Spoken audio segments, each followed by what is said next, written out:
On today's show, another day and another scandal for Facebook. This time, data on some 400 million users was just sitting on a server. And this is why you're probably going to be getting a lot more spam phone calls. And you've got to see what Mercedes-Benz has designed for the car of the future. It's stunning, but it's not very kid-friendly. I'll explain. Plus, I challenged a top-notch social engineer to see if she can expose my passwords, crack my key fob, and hack into my devices. You definitely don't want to miss that. And finally, upgrading your smartphone? Don't do it the wrong way, or you could have your identity stolen or worse. In my DIY security tip, I'll show you the right way. All this and more digital know-how, and of course your phone calls, here on Komando.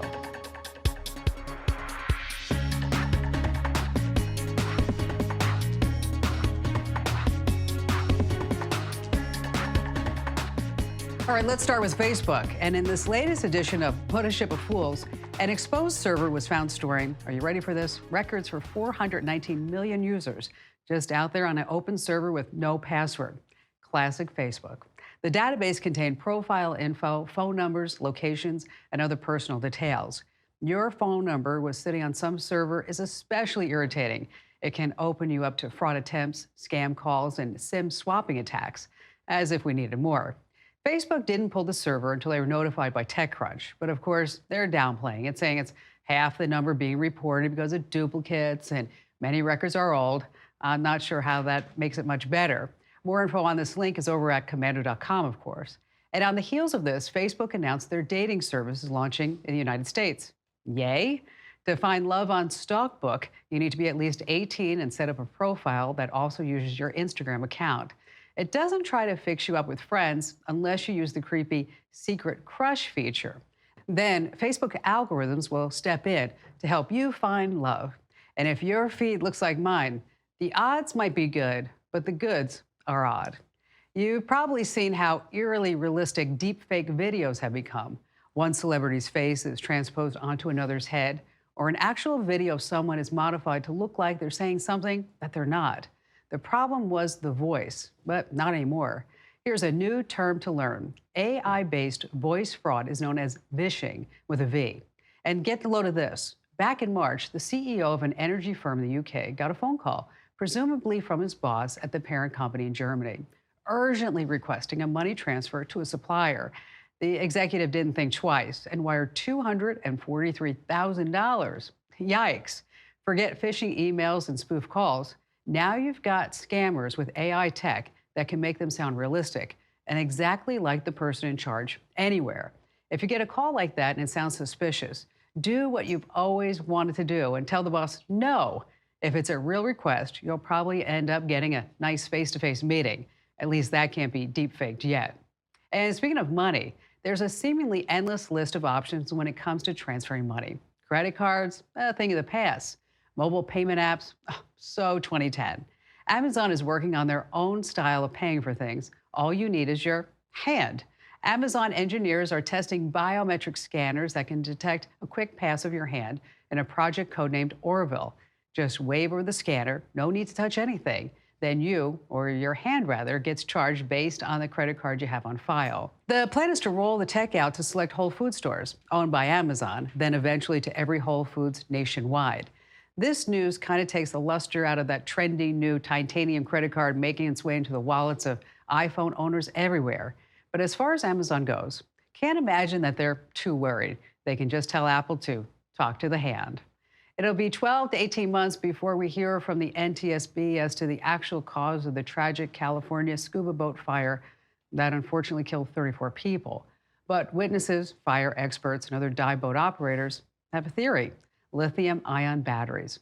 I'm a certified diver, and I can tell you, there's a lot of tech people carry when they go diving. Of course, smartphones, but underwater cameras and lights are pretty common too. So imagine that you have 34 people, each with 2 or maybe more devices powered by lithium-ion batteries. That's a lot of things that need to be charged overnight in a very small area. One eyewitness said that he thought the fire started in the galley where there was a charging station for all the gadgets.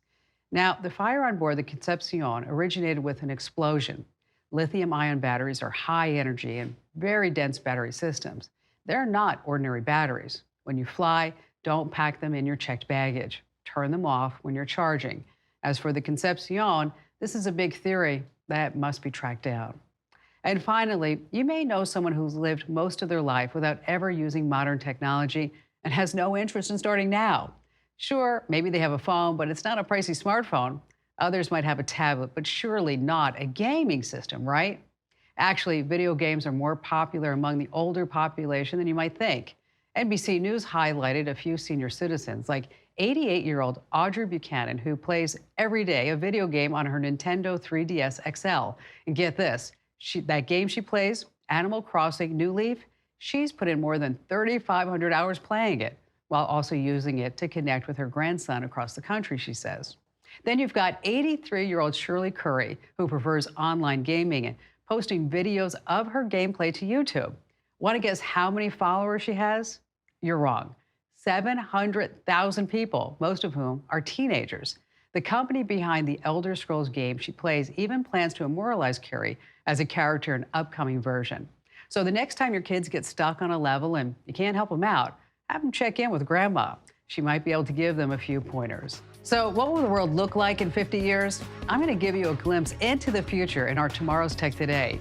And in my DIY security tip, I'm going to show you the proper steps you need to take before getting rid of your old smartphone. All this and more coming up here on Komando.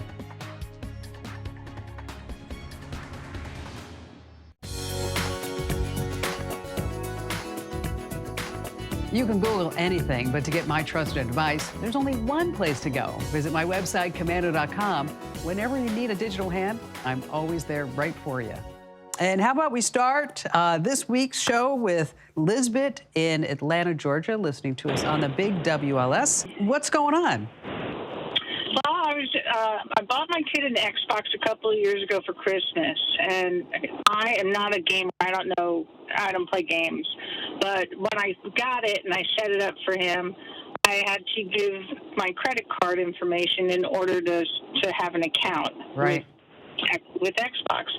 And so I did that, and he's been crazy on the Xbox for the last couple of years, and I didn't know it, but he was buying things through his games on the Xbox, and it was going on my debit card.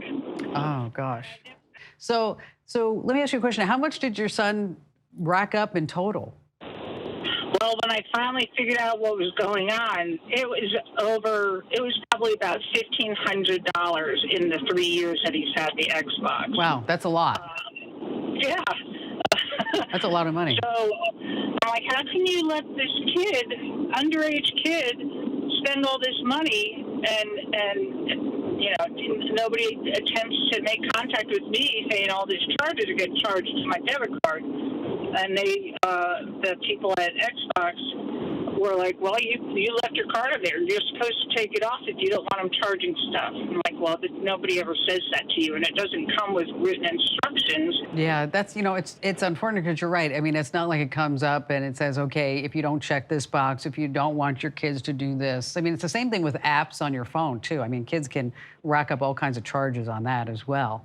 Of course, it sounds like you probably know now that there are some parental control settings that you can limit that so they have to ask for parental approval.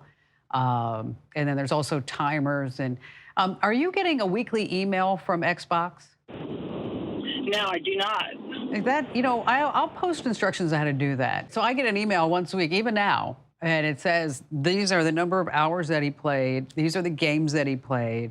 And if he racked up any charges, here's any charges that he racked up. Let's do this for Lisbeth. Let's go ahead and post some links on how you can set up some parental controls on the Xbox, but most importantly, how you can get that weekly email, because I have always liked getting that weekly email because it's kind of a reminder that, well, you're not supposed to be using the Xbox during the week, and on the weekend, 8 hours on a Saturday, 8 hours on a Sunday is like way too much Xbox time.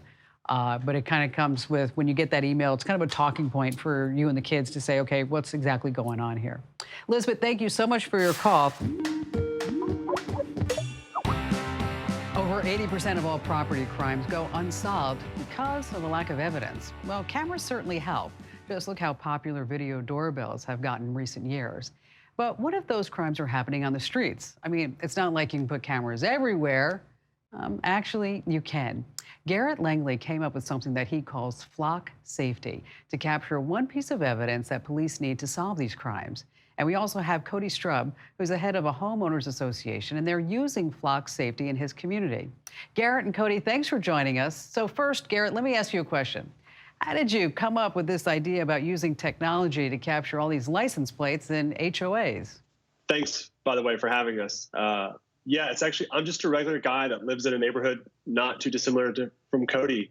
And I had a rash of break-ins in my own neighborhood about 2 years ago.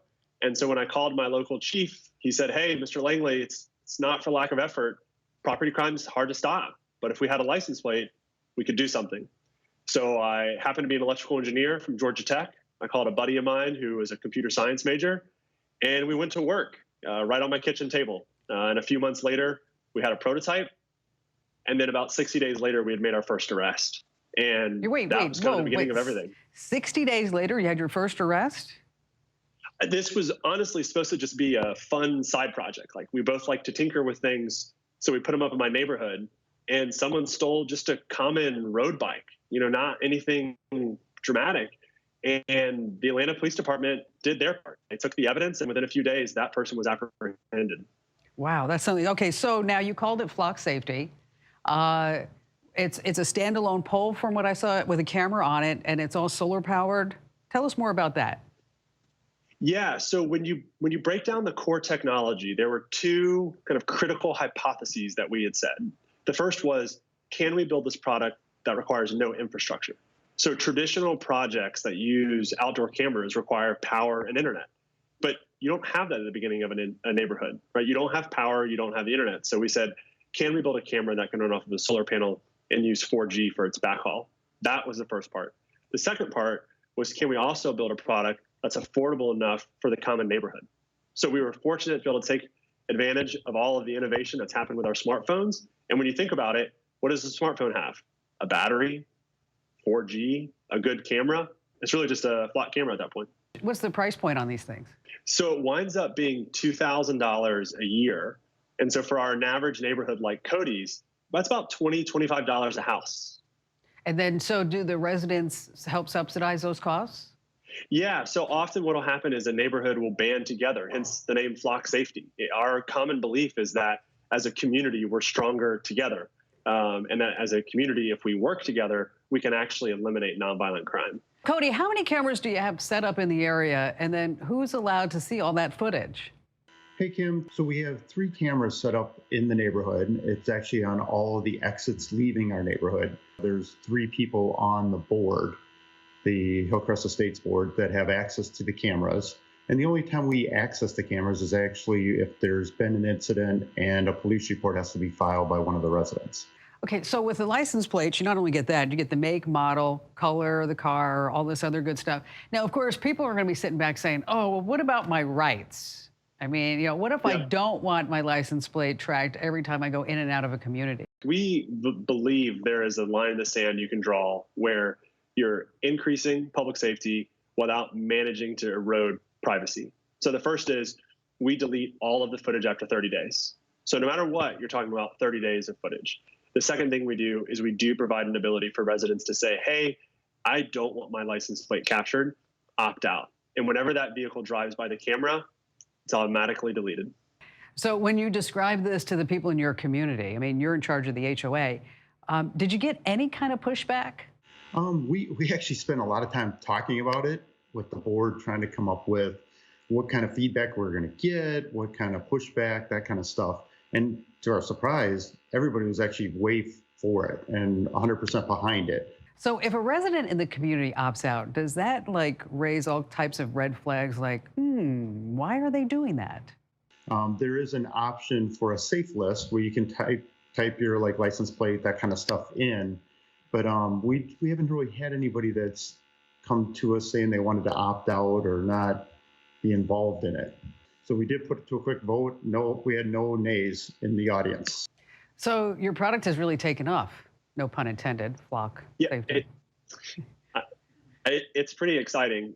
We just had a city report that they've seen a 64% reduction in crime this calendar year compared to their 5-year historical average. And that to me is like, that's the dream. Imagine if every city across America saw a 64% reduction in crime. That's the kind of world I want my son to grow up in. Yeah, that's really amazing. 32, you're in 32 states now and 300 cities? Yes, ma'am. And to think it all started because, it was happening in your neighborhood and you and a buddy sat down on the kitchen table with a napkin and said, okay, what if we did this? Nothing beats the reaction of my wife's face when I share with her our latest, we call it #solved. And it's kind of when a chief of police emails us a long case study of the crime they just apprehended or a criminal. And my wife always goes, wait, your camera did that? It's like, yeah, it's out there. It's working now. Okay, yes. She just remembers it from 2 years ago. It was on a kitchen table. Well, and that's when you say, yes, because I'm the genius that you married, right? Yes. Yeah, that's right. Yeah, she knows the real truth. Hey, thanks so much for joining us, Garrett and Cody. I really appreciate you because reducing crime is, well, it's truly, as Garrett said, it's a top priority all over the globe. And that's just one of the reasons why that I always put together a special DIY security tip each and every week for all the viewers here on the show. Using the Komando app, you can get breaking security news too. It's absolutely free for Android at Google Play or the App Store for your iOS device. Just search for my last name, Komando.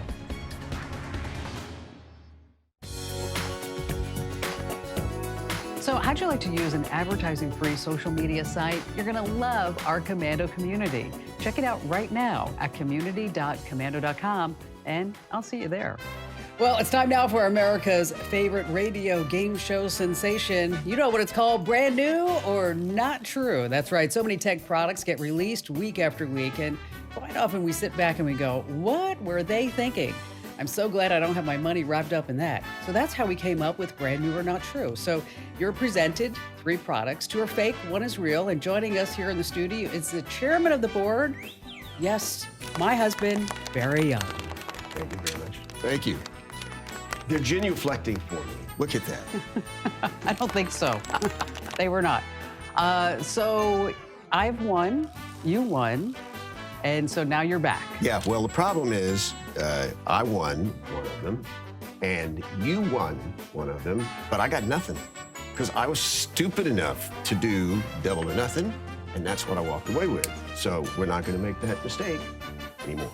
You're not done. You're the smartest guy I know. You are so I got handsome. nothing. You are so wonderful. I got nothing. Okay. So today we're going to change that, and I get to win.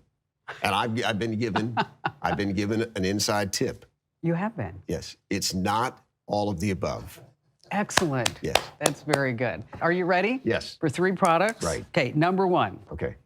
Now, 2 are fake, 1's real. Right. Okay. Did you know that the average kitchen knife has 9 times more germs and bacteria than your bathroom floor, especially yours? It's gross. That's why there's something called the Smart Chopper. It has a built-in sanitizer for your knives, killing germs using a powerful 254 nanometer UV light. And it's also a smart cutting board. On one side of the board, there's a small touchscreen. You start by selecting a recipe from the app that you have on your phone. You designate the number of people you're cooking for, and then the Smart Chopper will automatically adjust the portions to fit the size of the group. And as you chop up each ingredient, the device has a built-in scale that tracks how much you prepared and lets you know when to stop. It has a large battery inside, which charges quickly. You get 30 days of regular daily use of your smart cutting board. But you get what? 30 days of regular use. Of use? Yes. Okay. What'd you think I said? News. No, I did not say news. Okay. Use. Okay. It has a 3,000 milliamp battery built in. And with just an hour's worth of charge, which is no time at all. Did you get that pun? Got it. $159. Okay. Is it out yet or is it coming? Okay. I'm not saying anything. Don't try to trick me. Okay, number 2. Have you ever walked to the trash can? It's in our pantry. I know you don't know where it Pretty much is. no. Yes. Okay, because I always got to pick up the trash out of the sink and put it in the trash can. Leave it in the sink. That is a bad, nasty habit you have. It magically goes away. Okay, why can't you just put the trash in the trash can? Well, why do you have to put it in the sink? Let's hear about your device. That you come up with. Okay, have you ever, except for you, walked to the trash can and thought to yourself, is this trash? Is this recyclable? Or is this compost? Well, none wonder no more, because now there's a smart trash can called Garby. It looks like a regular trash can, but it has a camera and tech built in that lets you scan an item in 3 seconds as you throw them away. And then Garby will display different colors to help you sort things out. So like, for example, hold something up, and as you throw it away, Garby will light up blue for recyclable, pink for landfill, or green for compost. Pink for landfill. Yes, Okay. green for compost. All But right. why stop there? Sure, why? Because There's more. the scans are automatically put in your Garby shopping list. So if you scan a bag of Cheetos, and then that's put on your shopping list in the app, and then you could tap a few more times, your groceries are delivered automatically from Amazon, or you can pick them up at Walmart. The triple bin is $199, literally such a deal. Yeah. You know what? We'll have to hear number 3, but it sounds just stupid enough to be real. Okay, number 3. If you keep poisoning your dinner party guests with undercooked meat, then you need the meter reader in your life. The meter reader. Okay, meter Like is M. meat. Yes, meter Yes. reader. Simply insert the meter reader probe into whatever you're cooking, pork, poultry, fish, or really any meat, and leaving the ambient sensor an inch or so of room, and then select the meat type, cut, and desired finish in the app. Then the app will tell you the targeted temperature, the current temperature, the ambient temperature, and so that this way you can just leave the meter reader in while you're cooking. Right. It has a range of 180 feet from the phone, but the real innovation is this. It has a built-in camera. So you can live stream your meat cooking on your Facebook account or create an Insta story for Instagram, because these days on social media, the stakes are high. Very good. $129. No, it'd be more than that. Okay, so you have Yeah. number 1 is the smart chopper. Smart shopper. Number 2, Garby, the smart trash can. Garby. Or the meter reader, the smart thermometer. Boy, I'll tell you. So I'm going to go with number 1, with the cutting board, with the recipes, with the 3-watt or 3,000 milliwatt. The whole thing that you said, number 1, has got to be true. And off we go to binge TV land, right? Okay, but what if I win? Huh? You're not going to win. Okay, what if I win? You're not going to win. Okay, if I win, Yeah. hour-long back rub 3 nights in a row. Oh, no, that's just not going to happen. I'll go sort garbage before we'll do that. But I'm right. I know that I'm right. I have a feeling this time that I'm right, and I'm not going to get sideswiped and swindled the way I did before. Okay. So I'm feeling that I'm very right this time. Mike? Mike? In Barry's own words, just stupid enough to be real, it's the garbage can. Barry's wrong, and Kim should get a nice back rub, at least a couple of nights.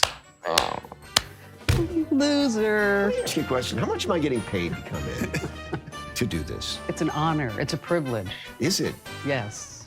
So what will the world look like in 50 years? I'm going to give you a glimpse into the future in my Tomorrow's Tech Today. Just wait until you see what some people are projecting 2069 will look like. Next, here on Komando. About 20 years ago, worldwide disasters were all the rage in Hollywood. In movies like Armageddon and Deep Impact, the story was about the same. Massive asteroid barreling towards Earth, teams of astronauts go to space and try to blow it up. While their fictional methods were a little out there, the threat of an asteroid isn't, and NASA wants to be prepared just in case the world ever finds itself in that kind of situation. They want other countries to help too. So NASA's working with the European Space Agency on research called the Asteroid Impact Deflection Assessment. And it's a pretty broad name, but the idea isn't much different from the movies.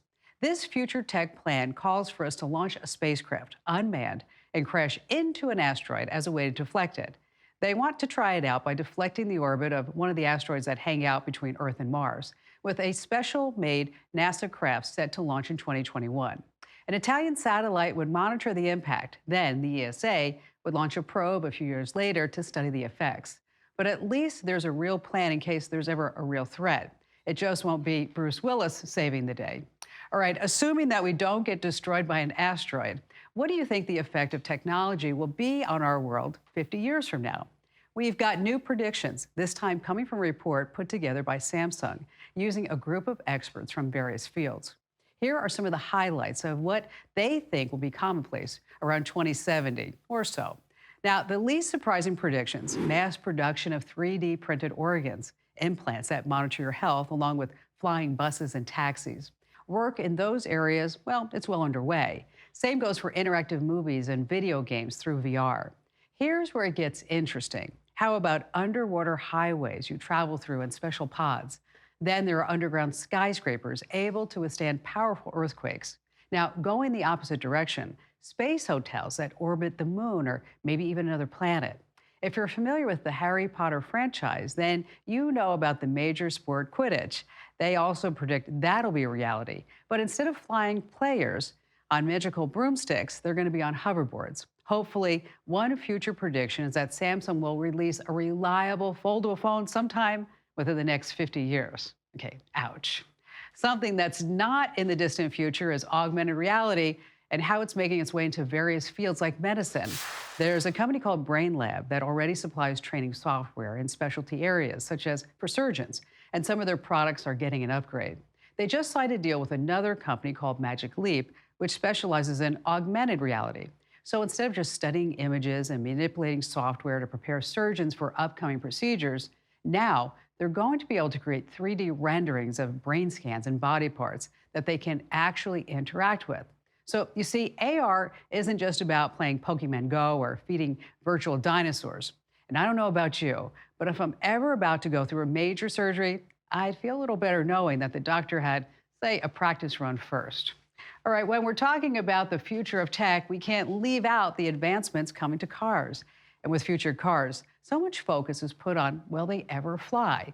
The immediate future car involves two things: going all electric and being fully autonomous. Now, you've got to see this concept car from Mercedes-Benz. Sure, every automaker releases concept cars with their own versions of the future, but this one is pretty slick, and not just on the outside. Inside, you'll see the regular configuration of a sedan, a very futuristic sedan, a rectangular steering wheel, if we still need such a thing, an infotainment system that seemingly morphs from the dash into the console between the front seats, touch controls on the interior door handles. The problem is, even if Mercedes ever decides to actually build a production model of this EQ car, it's the actual interior that might scare you from ever driving it. Everything inside is stark white, from the seats to the console to the trim around the doors. That's right, one drip of coffee or soda, and it'll stand out like a neon sign. Keep that in mind if you have young kids. Just wait until you buy this car, until, say, they graduate. Now, most hackers attack software, but my next guest attacks the world. An interview that you just have to see next, only here on Komando. My next guest makes a living exploiting people. She hacks phones, she copies key fobs, and she exposes personal information, and she does it all without a trace. But it's not exactly what you might think. She's actually one of the good guys, or rather, gals, I should say, known simply as Snow in the big cybersecurity circles. She's been labeled the best social engineer by IBM's X-Force Red, and she's showing the real world that she can hack it. It's my pleasure to welcome Stephanie Carruthers to the show. So, Stephanie, my first question in for you is, how did you choose this as a career? That's a great question. It is not by any means traditional. My background's actually in sales, so I've always enjoyed working with people, figuring out what makes them tick. So I've had a little bit of that in me. I went to the world's largest hacking conference, DEF CON, one year with friends. I found the Social Engineering Capture the Flag, which is an event where people are live on stage making phone calls to their targets and trying to get information from them. And I was very fascinated with it. And I went back and competed 3 years in a row, and I won on my third year. So that was really my entryway into this field. Yes. Wow, that is something else, because, you know, I'll tell you, DEF CON, as you well know, maybe our viewers and our listeners don't, but DEF CON is like where the brightest of the brightest, the hackers, they go there. So tell me what you do recently in New York City. Yes, so I am on the IBM Securities X-Force Red team. So I work with a group of brilliant hackers, and our mission is hacking anything to secure everything. And what I mean by that is we go in to our clients and we break into their network, their buildings, their IoT devices, you name it, we'll break into it. But we do that with the goal of finding their security flaws before the bad guys do, so they can fix it. So what happened with this financial building? I heard a crazy story that you guys broke into it. Yes, so one of our recent clients was a financial building in New York City, and the goal was to get on site through all of their physical security controls to see if we could have access to sensitive data. And I was able to get through multiple controls, so turnstiles, security guards, and I made it to their exact floor, and I made a duplicate of their employee badge. So I found a badge online, made my own copy, my face, my name, and the problem was it didn't work yet. So I have a copy, but it doesn't work. And someone went into the door, they badged in, and I followed behind them. And they turned around and looked at me and said, "Oh, do you have a badge?" And I showed them my copy, and "Oh, okay, you have your own copy," and they let me follow in behind them. Wow, that is crazy. I mean, how simple it is to actually break into something like that by, as you said, using social engineering. And, you know, I mean, you're a beautiful woman. You don't look like, you know, people picture the hacker, you know, always with the guy with the hoodie, you know, punched over, and here you are just walking right in like it's another day for work. So I understand that you are going to try to hack into me? Yeah, so I have some examples of things that I do when I'm social engineering. And what social engineering is, it's really modern day con artistry. So that's my area of specialty. So a lot of phishing or voice phishing, which I call vishing, are the two areas where I focus a lot of my attention. So I actually have an example email of a phish that I'm going to be sending to you right now. So in this day and age, a lot of people have a lot of their lives on social media. And the more I'm able to spend going out and doing my homework, or my reconnaissance, as I call it, to really understand what makes my targets tick, I'm able to craft a really realistic campaign, whether it's through email or phone call or even on site. So when I created this email to you specifically, I came at it from a classic car point of view. That's something I noticed on your social media accounts you were interested in. So I have an email from Jim Stafford, and it's from Jim at phoenixclassiccarshow.com. Which, you know, quite frankly, that would get my attention. And it said guest of honor, invitation, so it's an exclusive thing. And it reads, "Hello, Kim, we'd be honored to have you as a guest of honor at our 10th annual Phoenix Classic Car Show." And everything's all spelled correctly. It looks legit. There's a PDF attached. There's a website, phoenixclassiccarshow.com, which actually goes to you, which is interesting. And please let me know by September 16th. So there's a sense of urgency that you need to make sure that you act. This totally looks like a legitimate email. It has all the elements of something that I'm interested in, addressing me by my name. It's not mentioning a Nigerian prince, and it has a PDF attached that obviously got through the servers. Exactly. So these are a lot of the tactics that I use today as a social engineer. The more I'm able to craft something very specific to my target, the more likely I am able to succeed, as in they either click the link or open the attachment. So if this was a malicious PDF, there's a number of things I could do. So if you were to open it, download it, I, as an attacker, could have access to your computer. I would be able to see your files, your documents, your pictures, maybe watch what you're doing. Are you logging into your bank account? Even do things like turn on your webcam. Phishing is a very big way to hack an organization or an individual. Another way is through the phone, and I actually have a demonstration of that now. So do you have your cell phone handy? I do. Okay, Stephanie, I'm worried to pick it up. Okay, it says it's from my husband on his cell phone. Do you want me to answer it? Right. Sure, yep. Hello? And this is Stephanie. Stephanie, don't do that again. So this is a tactic that I use all the time when I'm doing vishing, voice phishing. And I make my phone number appear to be any phone number I want. Now, I wouldn't call you pretending to be your husband. Obviously, that's not going to work. But if I was calling a target, I would pretend to be someone from the IT department or the human resources department. Using caller ID spoofing, it builds such a trust right away that a lot of people don't question it. You don't have to be in the deep dark web to use these tools, I'm aware. Are they just out there free for the taking? Absolutely. Anyone can use them, and that's the scary part. What's your big takeaway? What's your big advice for folks other than to be smart and to use common sense? Absolutely. So I think one of the biggest things is to slow down and really be suspicious. It's okay to question things, especially if we have an email that has a lot of urgency. That should be a red flag, but instead people want to act fast. So really slow down, evaluate it. Who's sending me this email? Is there a way that I can verify it some other way?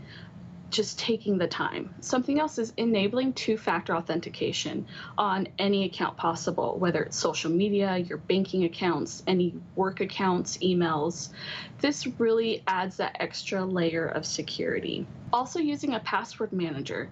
This lets you have long, complex, unique passwords that you don't have to memorize. And then my last piece of advice is to actually lie. And it's really lying on security questions. So if you're enrolling into a new site and it asks you for your mother's maiden name or the street you grew up on, you don't have to tell the truth, because a lot of times attackers can find this information on your social media accounts or even social engineer it out of you.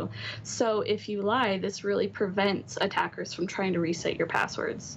Well, from this demonstration, I can see that that title that you carry around, what is it, Chief People Hacker? Yes. Okay. Yep. You know, that's really awesome. It really is. Thank you so much for joining us. I think everybody's going to learn so much from the minutes that we've spent together that, you know, you do have to be careful and you do have to know what's going on. And, you know, I love Stephanie's advice to slow down.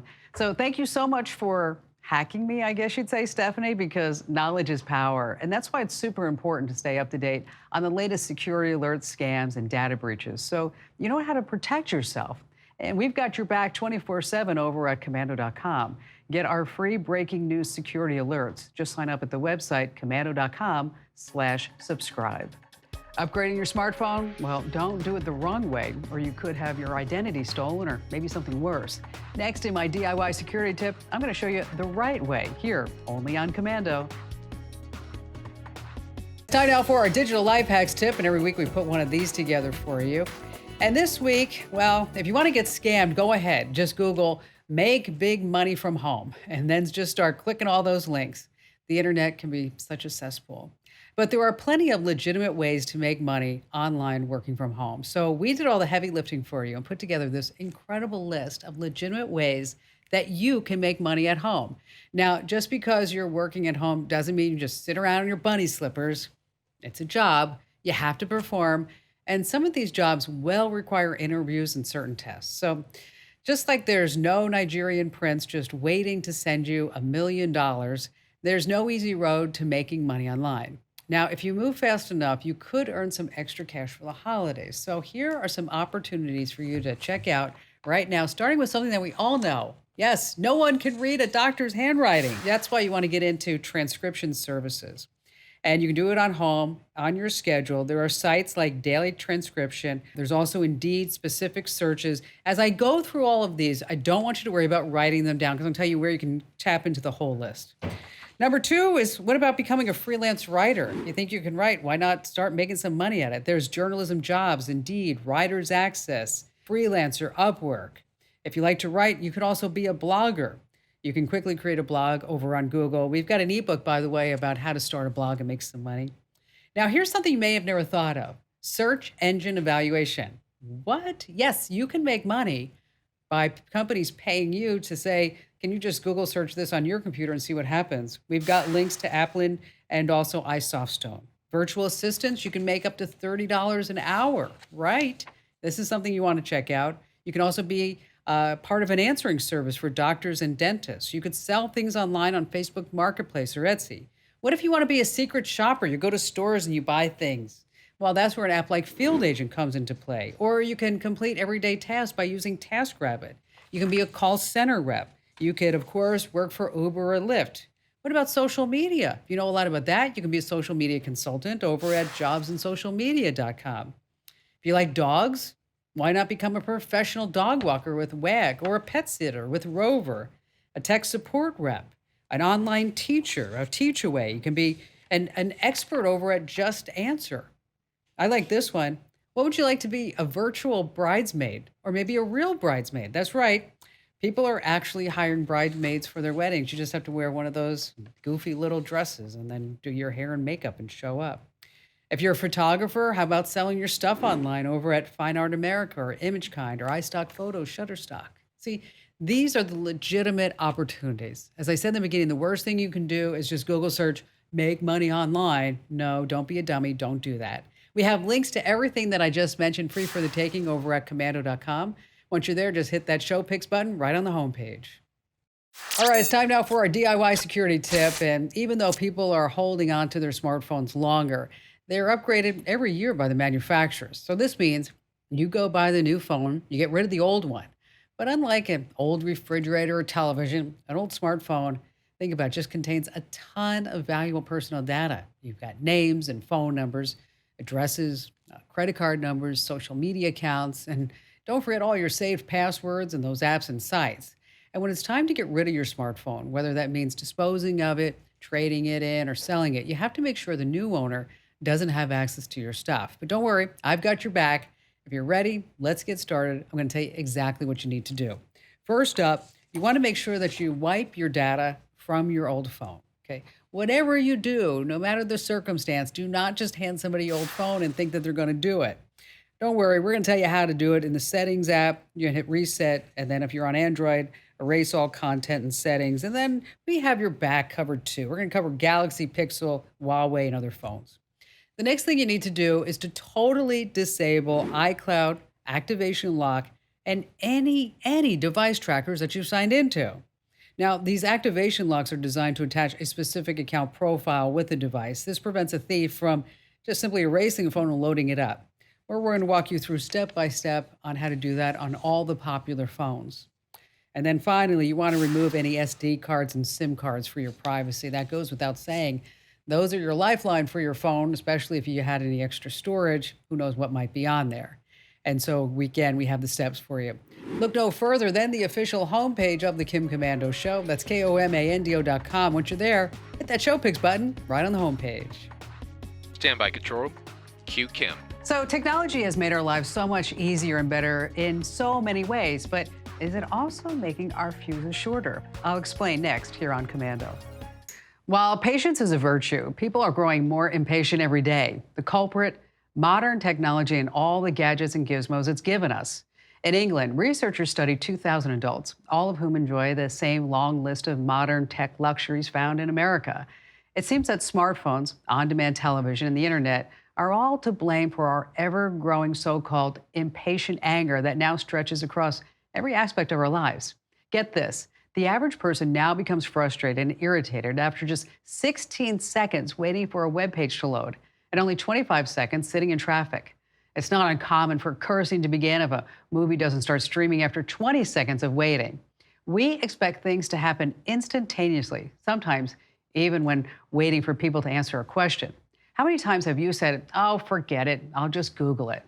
By the way, 95% still believe, just as I said about 60 seconds ago, that patience is a virtue. So chill out, but keep your digital know-how going, of course. Find your local radio station that broadcasts my show, along with more DIY tips, videos. We have free newsletters delivered from me to your email address and ebooks on our website. That's komando.com, and thanks so much for watching.